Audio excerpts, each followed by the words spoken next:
month, 2013. My name is Joseph.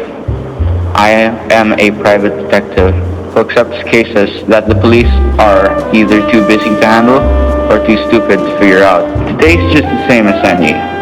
Let's see what we have.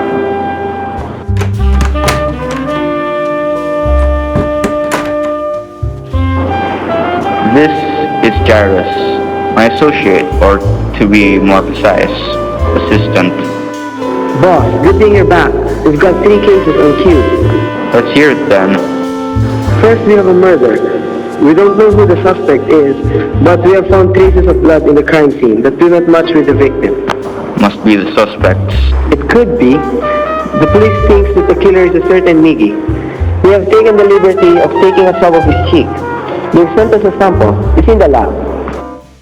Well, at least we have a suspect here. Have you asked the police why they think Miggy is the killer here? They said it's none of our business. Yes, it isn't. What's next? A week ago, a man came here and told me that ever since he got married, he suspected that his wife is cheating on him. But he has no evidence. And? I asked him if they had children. He said yes. So I asked him to take a blood sample of his children and bring those here. He came by just this morning. Have you done the necessary preparations for the samples? Yes, they are. In the lab. Alright then. What's the last one? The police suspects that a pet shop owner downtown is selling a Philippine eagle. They've already questioned him. He maintains the stand that the bird is an owl. I've taken a sample of its feces. It's in the lab. Good. Do we have a sample of that eagle in the lab? Yep. Then I must start working. Alright, boss. If you need anything, just call me.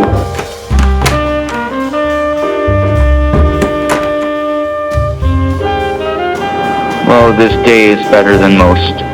All of the 3 cases can be solved with DNA profiling. All I have to do now is review how to do it and then work all day in the lab. Let's see. First off, its history. DNA profiling was first introduced in 1984 when a man named Alec Jeffreys reported his DNA profiling technique at the University of Leicester in England. It was made commercially available in 1987 through the company Imperial Chemical Industries, or ICI. This is the process. First, we need a sample DNA as a reference.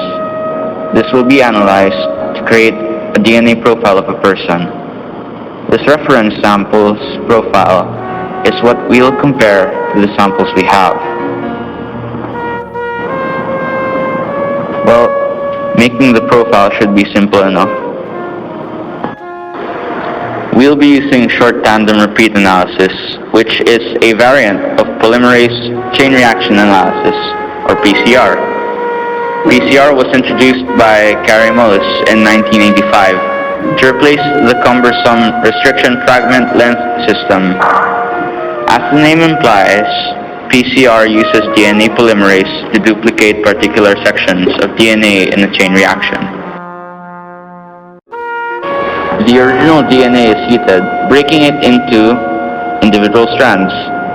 DNA primers are added, which attach to corresponding nearby sites on opposite strands.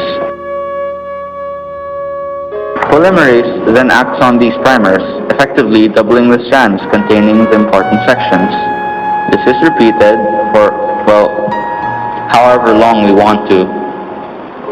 Loci can be amplified a millionfold within 2 hours.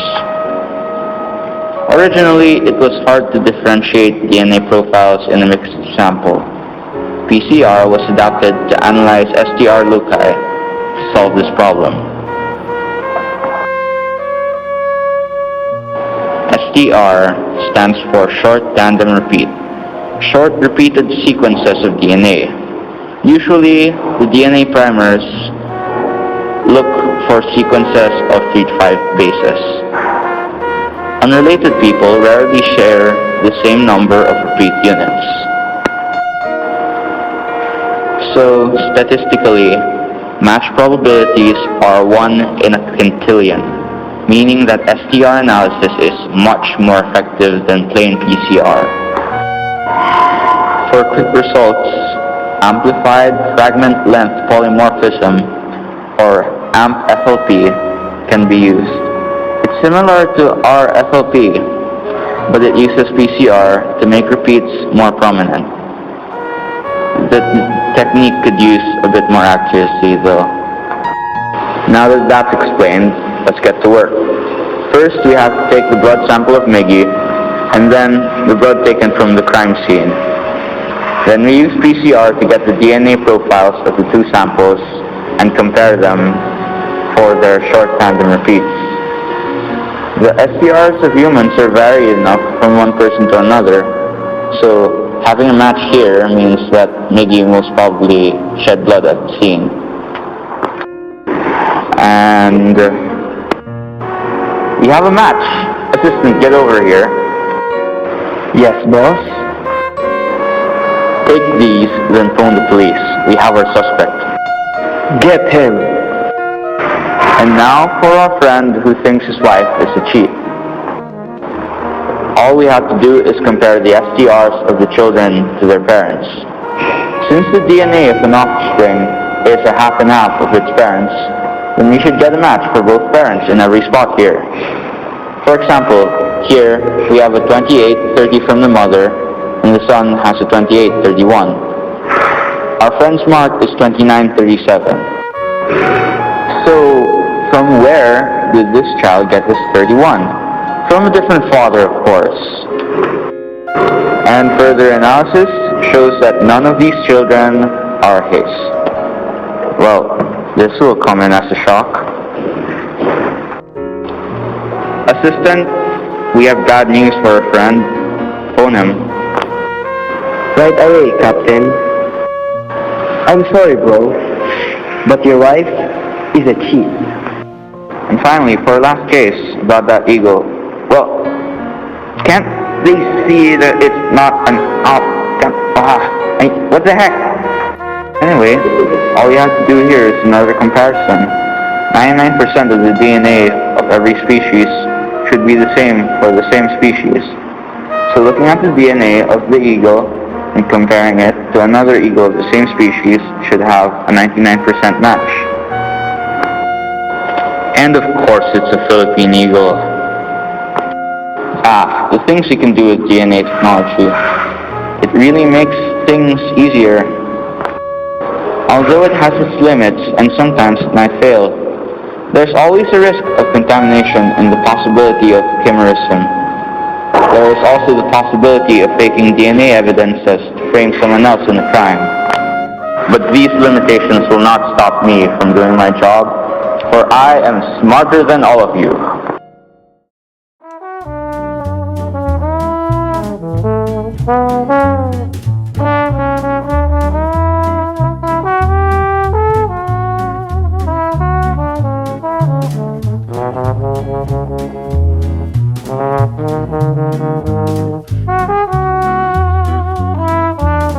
Baby, you know I'm guilty. Cops, judge, and jury, they all agree. If love's the crime, I'm doing time, and I don't look like I'll ever get free. Yeah, baby, you know I'm guilty. Baby, you know I'm guilty. While you're my Clyde, I'll be your Bonnie. I could pretend I'll be good again, but while loving you's the charge I'll never be. 'Cause baby, you know I'm guilty.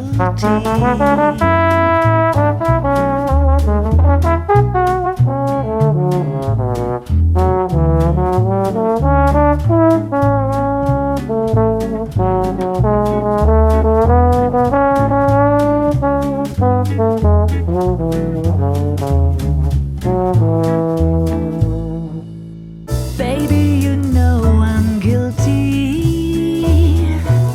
So lock me